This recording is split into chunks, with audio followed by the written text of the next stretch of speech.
Hi friends, Rabbi Jenny Solomon here for a Mincha moment from Beth Meyer Synagogue. So this week's Torah portion is Beha'a'lotekha.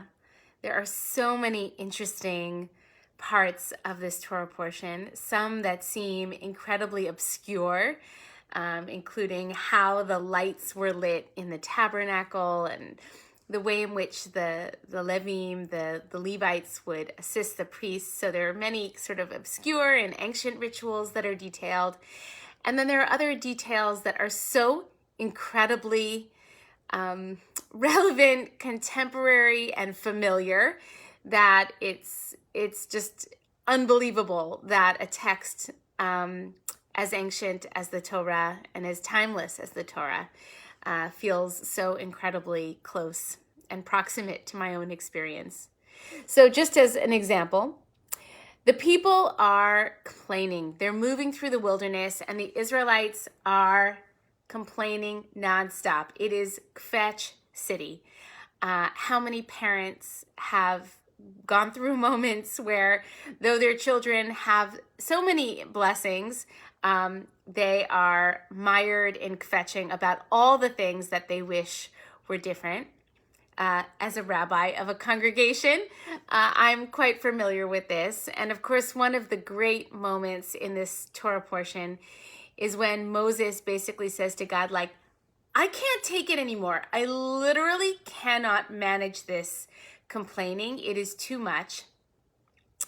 And God gives the great wisdom to Moses, which we could all take to heart, which is, don't bear this alone. Go out and get yourself some help so that you can guide this people to a better place. But it is too much for one person. And sometimes we can find that it is indeed too much to bear our suffering alone. But I want to talk about something else. It's a related topic.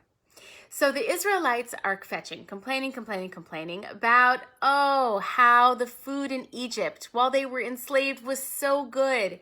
They miss the cucumber, the melons, and above all, they miss meat. They start going crazy complaining for meat. And Moses, even though they have manna, literally the most delicious food that tastes like rich cream, or according to our rabbinic tradition, was like breast milk. It tasted like anything that they possibly could have wanted and provided all the nourishment that they needed. Despite all of that, they want meat. Well, God says, I'm going to send meat, and I'm going to send so much meat that you literally have meat coming out of your nostrils. I am not elaborating on the text. That is actually what the text says. So enough meat comes that it is coming out of their face, and still they're complaining. And God essentially sends forth God's anger in the form of a plague to strike down those who go crazy over their craving. For me, I'm not going to make a commentary about vegetarianism, but I am going to suggest that this is actually a very human experience, and I include myself, of course, in this. How often is it that we feel a genuine need, and that need is difficult for us to meet or difficult for us to tolerate? And so instead of paying loving attention to that genuine need, we instead sort of become consumed with a kind of craving and obsessed with that kind of craving, or fall unconsciously into that kind of craving. An example. Maybe there have been moments where you have found yourself really sad and in need of comfort. So that's the need, is to find that, to find ways to soothe your sadness or your discomfort. And then all of a sudden you find yourself eating or shopping, right? And you could say the same thing about feeling really angry which is not easy to feel for many of us.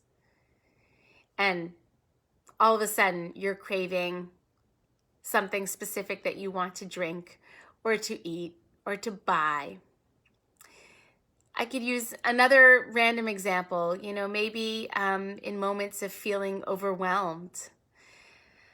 There is a craving for something that will help us numb out.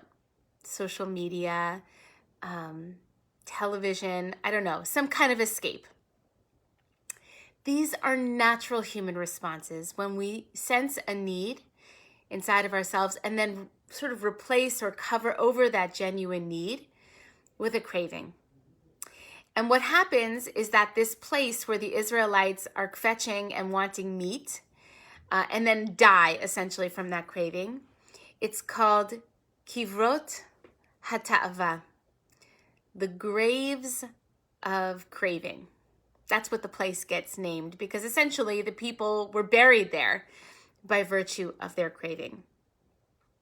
And the Baal Shem Tov, the founder of Hasidism, had a lot of really interesting things to say, but specifically about how we might interpret or reinterpret this idea of graves of craving.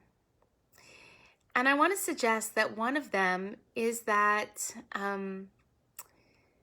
these cravings that we have are a function of our human experience. They are part of our nature.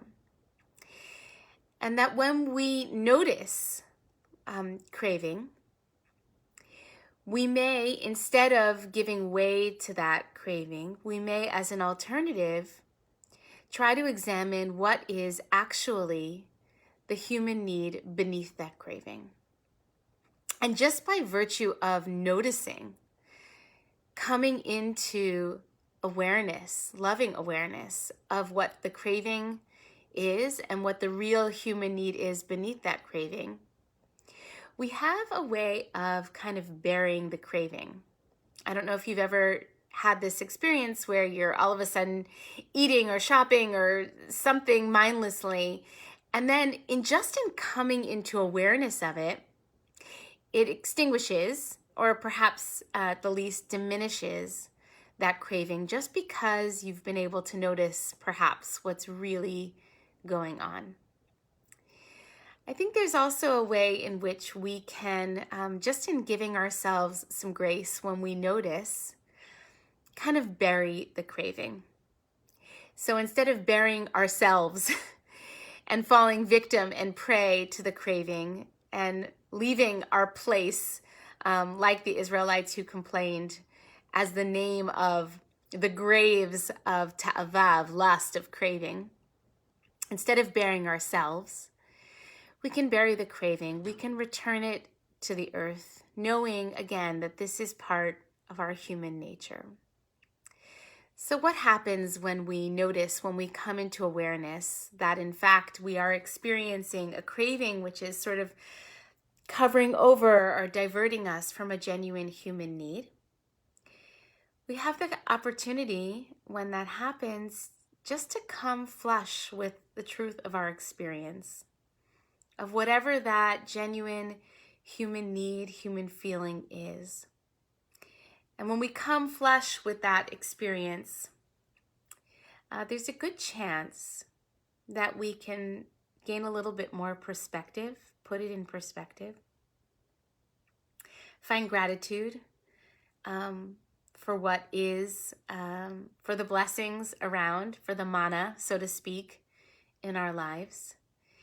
And maybe, just maybe, we can find wholesome, adaptive, loving, skillful ways of addressing that genuine need so that we don't end up falling into the trap and quite literally the grave of our own craving. This is complicated work. It was hard for Moses.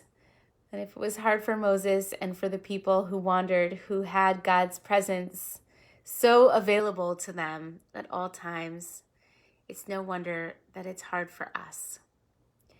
But this is the work of spiritual practice. It's the work of community. It's the work of loved ones who help us see what we don't want to see, who help us be accountable to our highest aspirations, to the most noblest forms of living in this world, and appreciating the gifts and the blessings that we're given. So I bless us all, myself included, that as we meet those genuine human needs, whatever they are, that we give ourselves the grace and the permission to notice when craving comes up, ta'ava. And instead of being swallowed up by it, swallowing us up into the earth and losing precious life because of the craving, instead we can take that craving and return it to the earth so that we can do our best to reach out to others, to God, to our highest selves, to help us meet that genuine human need. All right, wishing everyone peace. Shalom.